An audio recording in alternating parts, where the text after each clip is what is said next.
आज का हमारा टॉपिक है, सबसे पहला टॉपिक आपका टॉपिक का नाम है French society during the late 18th century. अच्छा, लेट 18th सेंचुरी का मतलब क्या है? लेट का मतलब होता है लास्ट, और 18th सेंचुरी का मतलब आपको क्या समझना है? 1700 वाला। ठीक है, तो यहाँ पे लगभग बात होगा आपका वही 1780, 1790, 1775 इसी प्रकार का, यानी कि 18th सेंचुरी के लास्ट वाले टाइम पीरियड का यहाँ पे बात होगा।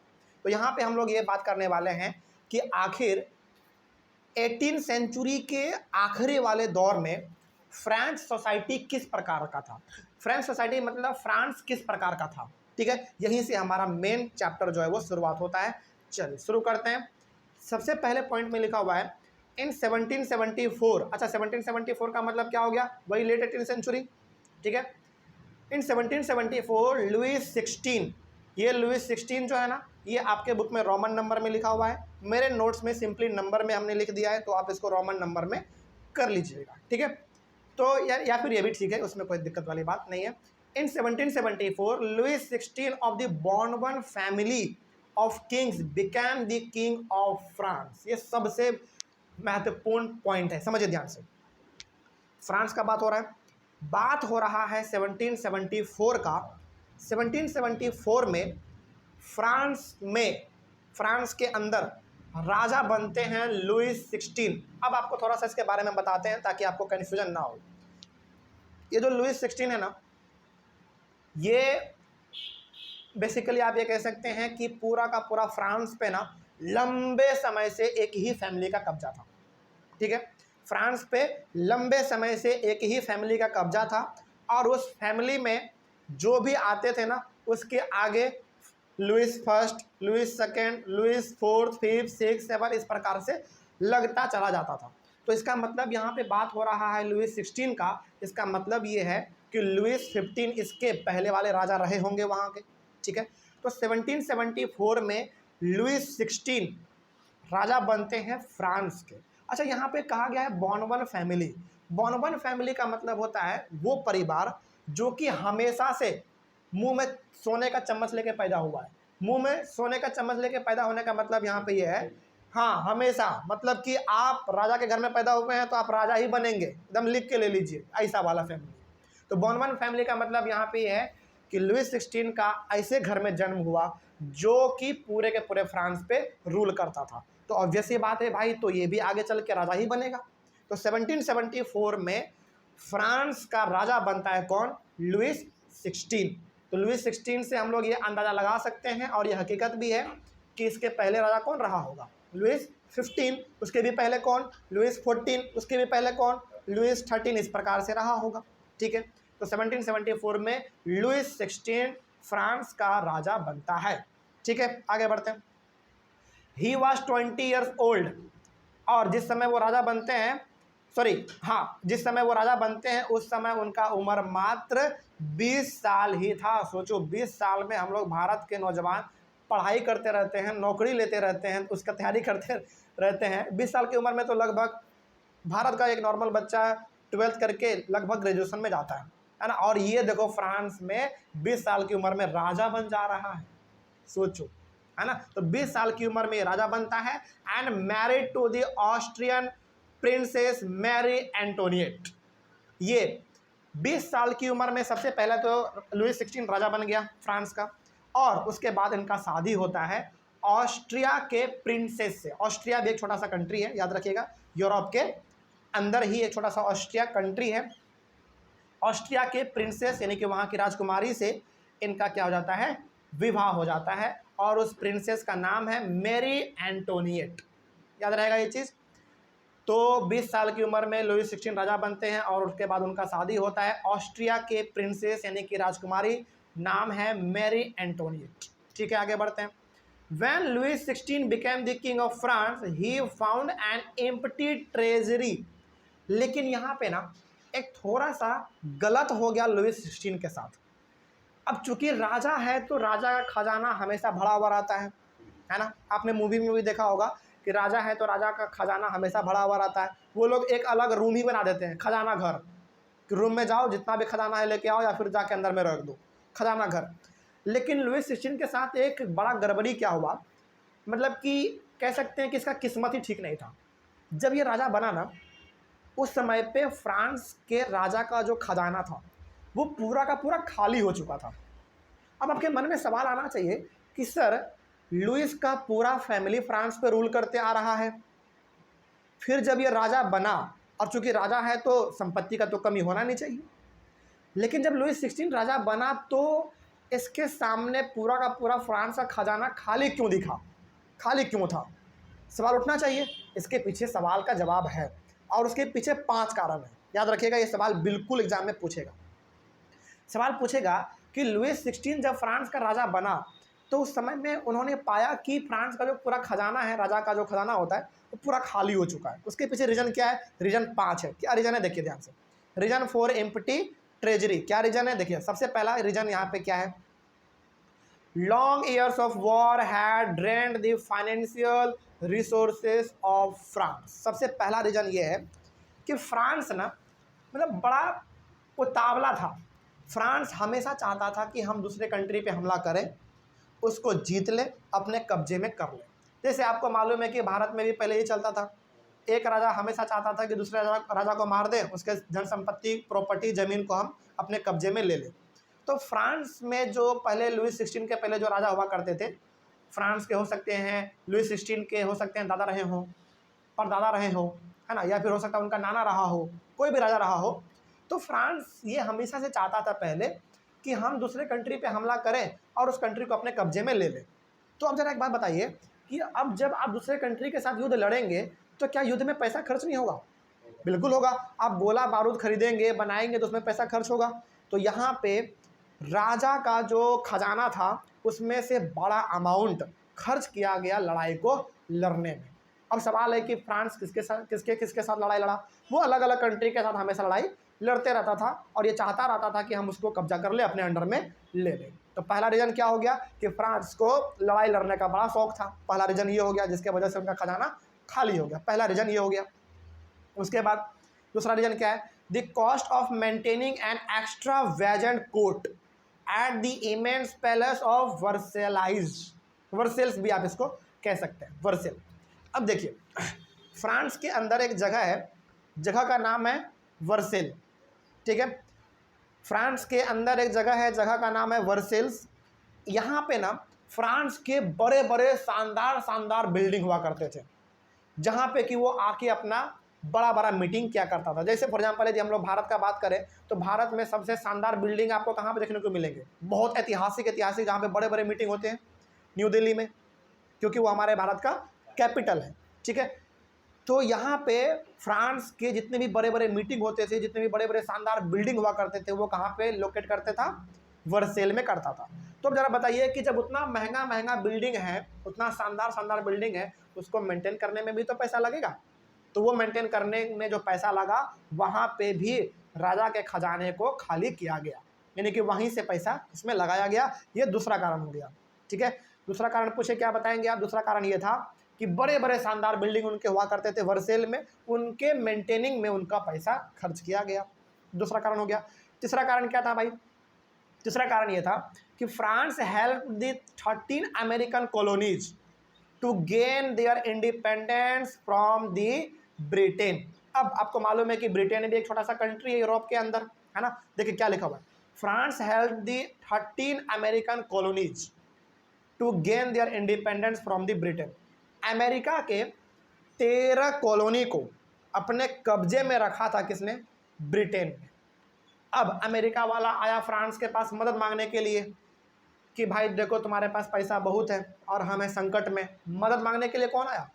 अमेरिका वाला, क्योंकि अमेरिका का 13 कॉलोनी यानी कि 13 ऐसे छोटे छोटे जगह थे जो कि ब्रिटेन ने अपने कब्जे में ले लिया था। और पहले ना यही चीज़ होता था, हम तुम पे हमला करेंगे, जीत गए, सारा संपत्ति हमारा हो जाएगा, यानी कि पहले ना कब्जा उब्जा करने वाला सिस्टम बहुत चलता था।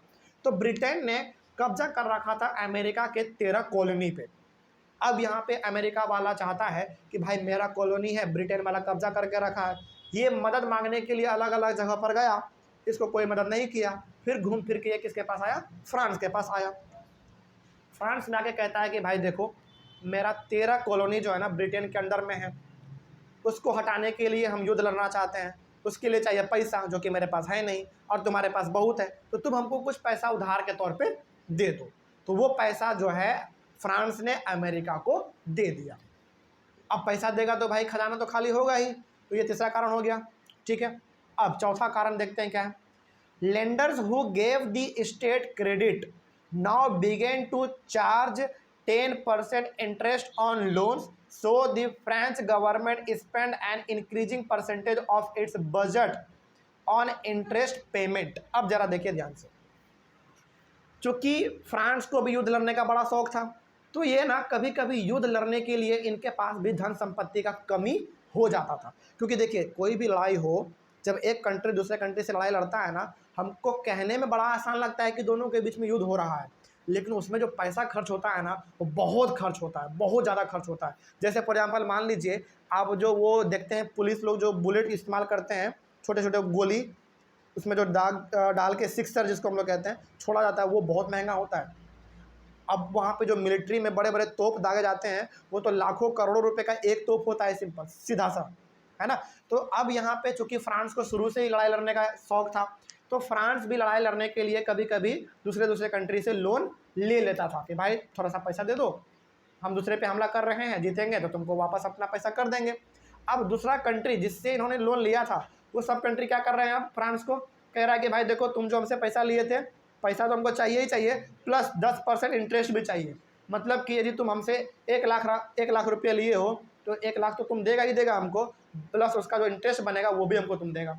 तो अब ज़रा बताओ, फ्रांस के पास ऐसे ही पैसा का कमी है, अभी वो खुद पैसा दे ही नहीं पा रहा, तो इंटरेस्ट कहाँ से देगा भाई, है ना। और यदि थोड़ा दे भी पाएगा तो इंटरेस्ट देगा भी तो खजाना खाली होगा। तो ये चौथा कारण हो गया। पांचवा कारण क्या है, पांचवा कारण है the cost of maintaining an army, the court, running government offices, universities and so on. अब चूंकि भाई फ्रांस है, कंट्री है, तो उस कंट्री के अंदर आर्मी होंगे, बड़े बड़े कोर्ट होंगे, गवर्नमेंट के बड़े बड़े ऑफिसेज होंगे, यूनिवर्सिटी होंगे, स्कूल होंगे, उन सबको भी चलाने के लिए सरकार अपने जो राजा है वो तो अपने ही खजाने से पैसे देगा, है ना। तो इसके लिए भी इनका पैसा बहुत बड़े लेवल पे खर्च हुआ। अब जाके क्या होता है, लुई 16 राजा बनते हैं।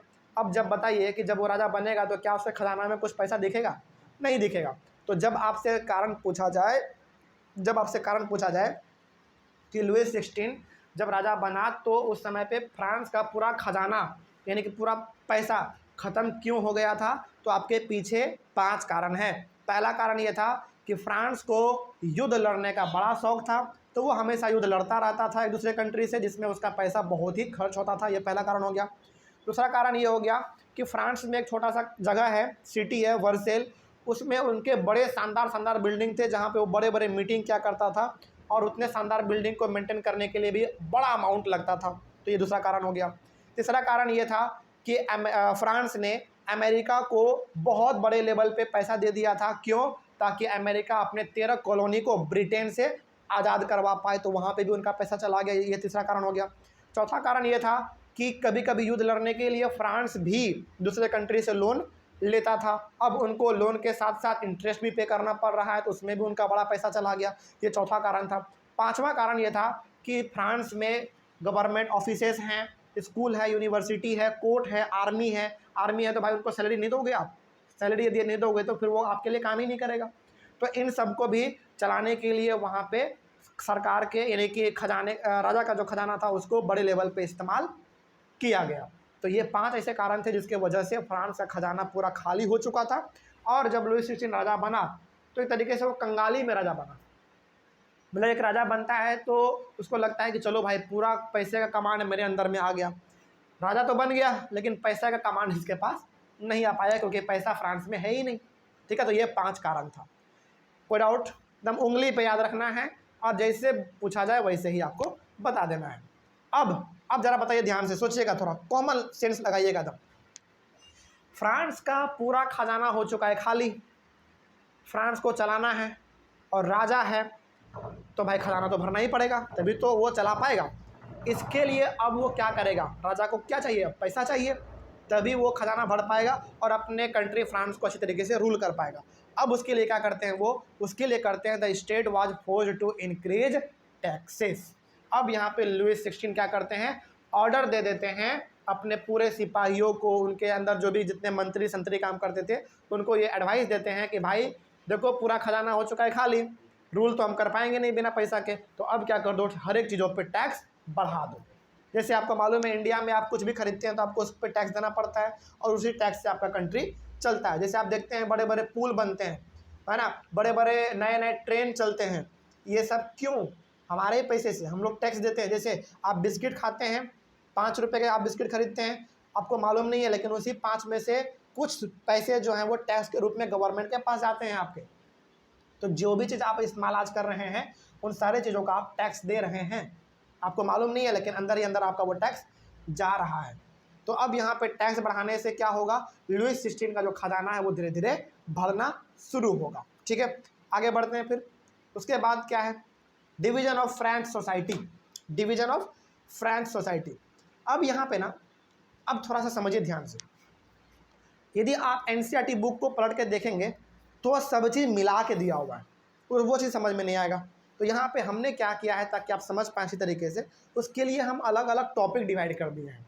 ठीक है, तो यहाँ पे अब आपको ये हम समझाने जा रहे हैं कि जिस समय के बारे में हम लोग पढ़ रहे हैं उस समय पे हमारा जो फ्रांस था वो 3 हिस्सों में बटा हुआ था। ठीक है, अब उन्हीं के बारे में पढ़ेंगे। डिवीजन ऑफ फ्रेंच सोसाइटी क्या था, फ्रांस किस प्रकार से डिवाइड हुआ था, इसके बारे में पढ़ते हैं। देखिए, in the 18th century France society was divided into 3 states. France उस समय पे 3 अलग अलग हिस्सों में बटा हुआ था। जैसे फर्स्ट स्टेट में आते थे हमारे क्लर्जी लोग, बताएंगे क्लर्जी क्या है, बताएंगे अभी। दूसरे में आते थे, सेकंड स्टेट में आते थे नोबिलिटी लोग।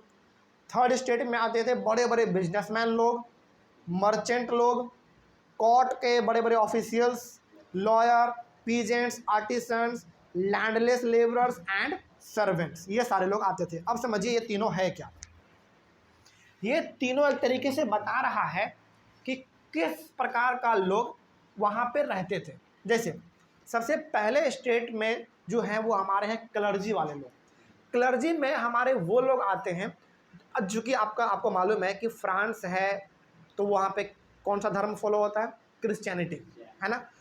तो क्लर्जी में वो लोग आते हैं जो कि चर्च में रहते हैं, जिसको हम लोग फादर कहते हैं, चर्च में रहते हैं, या फिर जिसका ताल्लुक, जिसका कामकाज पूरा चर्च से ही मिला हुआ है, हाँ, ज्यूरिस्ट जिसको हम लोग कह देते हैं, उनको हम लोग कहते हैं clergy.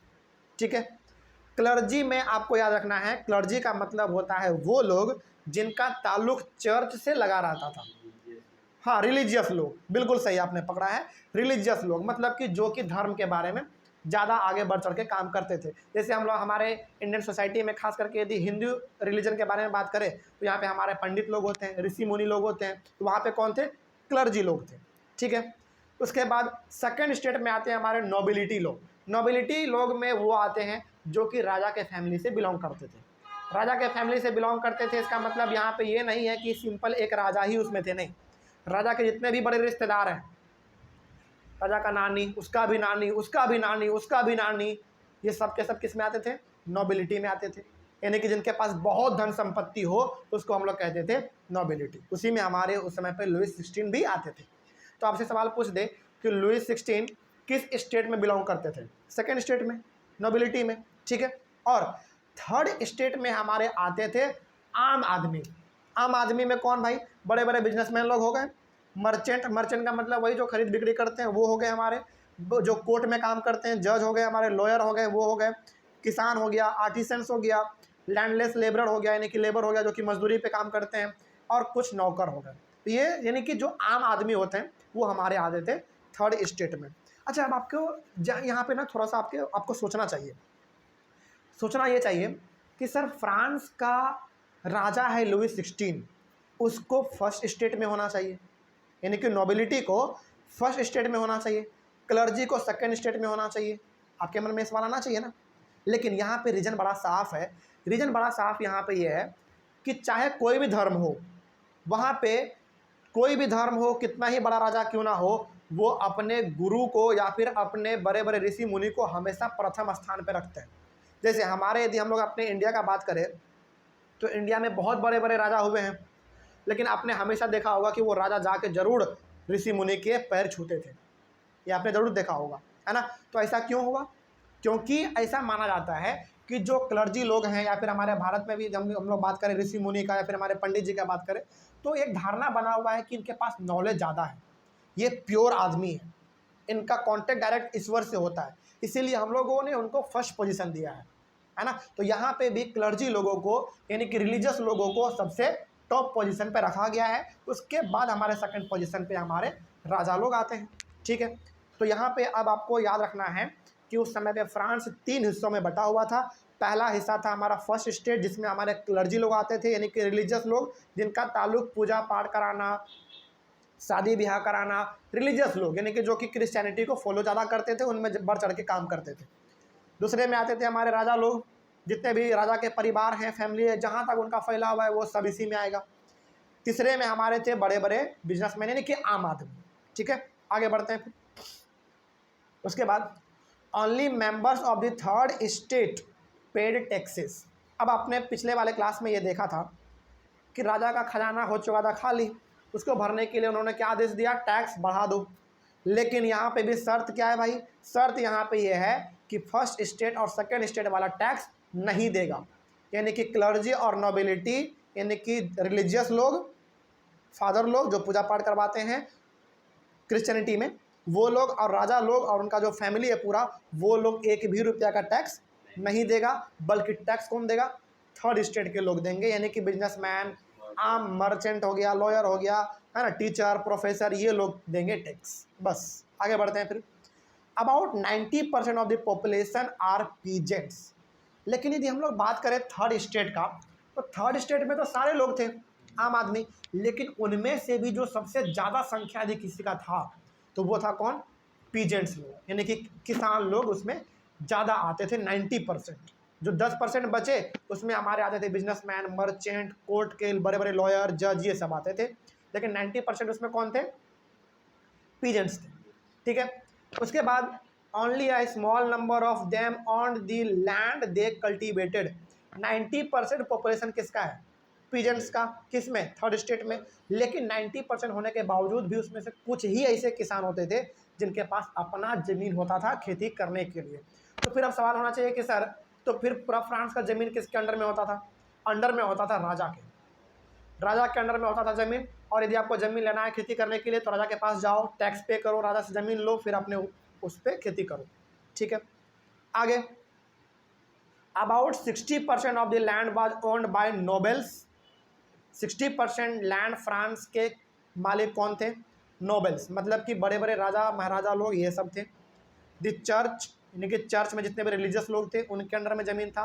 And the other members of the third state, sorry, other richer member of the third state. और तीसरे स्टेट के जो बड़े बड़े लोग थे, अमीर लोग, उसमें कौन होंगे हमारे? बताओ। बिजनेसमैन, है ना, ये लोग हो गए, उनके अंडर में आते थे। तो अब यहाँ पे मोटा मोटी हम लोग ये कह सकते हैं कि फ्रांस में अधिकतर ज़मीन जो था वो पहला तो राजा के अंडर में था, दूसरा चर्च के अंदर में था, यानी कि जो हमारे फादर लोग होते हैं चर्च में जो काम करते हैं वो हो गए, और जो थोड़ा मोड़ा ज़मीन बच गया वो थर्ड स्टेट के गरीब लोगों के हाथ में नहीं था, बल्कि थर्ड स्टेट के बड़े बड़े बिजनेसमैन लोगों के हाथ में था। तो यहाँ पे तो हम ये डायरेक्ट कंक्लूजन निकाल सकते हैं कि थर्ड स्टेट के जो आम आदमी थे, आम किसान, उनके पास तो कुछ भी नहीं है ना। ये हम लोग यहाँ पे कंक्लूजन निकाल सकते हैं। आगे बढ़ते हैं फिर। The members of the first 2 states enjoyed certain privileges by birth. तो यहाँ पे जो 2 स्टेट है आपका, पहला दूसरा, यानी कि क्लर्जी और नोबिलिटी, इनको जन्म से ही बहुत सारे प्रिविलेज, यानी कि जन्म से अधिकार इनको बहुत सारे मिलते थे। जैसे राजा के घर में आपका जन्म हुआ तो अगला राजा आप ही होंगे, ये क्या है भाई? जन्म से ही आपको अधिकार मिल गया।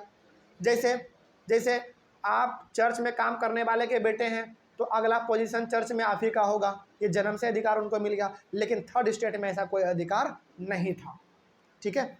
आगे बढ़ते हैं। They were free from paying any taxes, और उन लोगों को कोई टैक्स भी नहीं चुकाना पड़ता था, है ना। आगे, peasants were forced to render services to the lord, to work in his house, to work in his fields, to work in the army, or to participate in building roads। अब जरा बताइए, क्या कभी राजा जाके सड़क बनाएगा? क्या कभी चर्च में जो काम करते हैं फादर लोग वो जाके रोड बनाएंगे? नहीं। क्या कभी बड़े बिजनेसमैन जाके रोड बनाएगा, खेती करेगा? नहीं। तो यहाँ पे जो है ना आम किसान यानी कि थर्ड स्टेट के पीजेंट्स को ज़बरदस्ती फोर्स किया जाता था कि तुम अपने लॉर्ड यानी कि जो तुम्हारा मालिक है, जिसके लिए तुम काम कर रहे हो, उसके लिए तुम अच्छी तरीके से काम करो। उनको फोर्स किया जाता था कि तुम उनके घरों में काम करो, उनको फोर्स किया जाता था कि तुम उनके खेतों में काम करो, है ना, आर्मी में काम करो, या फिर बिल्डिंग रोड बनाओ, यानी कि रोड बनाओ, बिल्डिंग बनाओ, इन सारे चीज़ों में उनको काम करने के लिए फोर्स किया जाता था। अब यहाँ पे फोर्स वर्ड इसलिए इस्तेमाल किया गया है ना, क्योंकि इन लोगों से जबरन बहुत काम कराया जाता था। बात होता था काम करने का, 8 घंटे का काम करवाते थे 16 घंटा, 12 घंटा, 18 घंटा, इस प्रकार से यानी कि काम करने के लिए इंसान को फोर्स किया जाता था।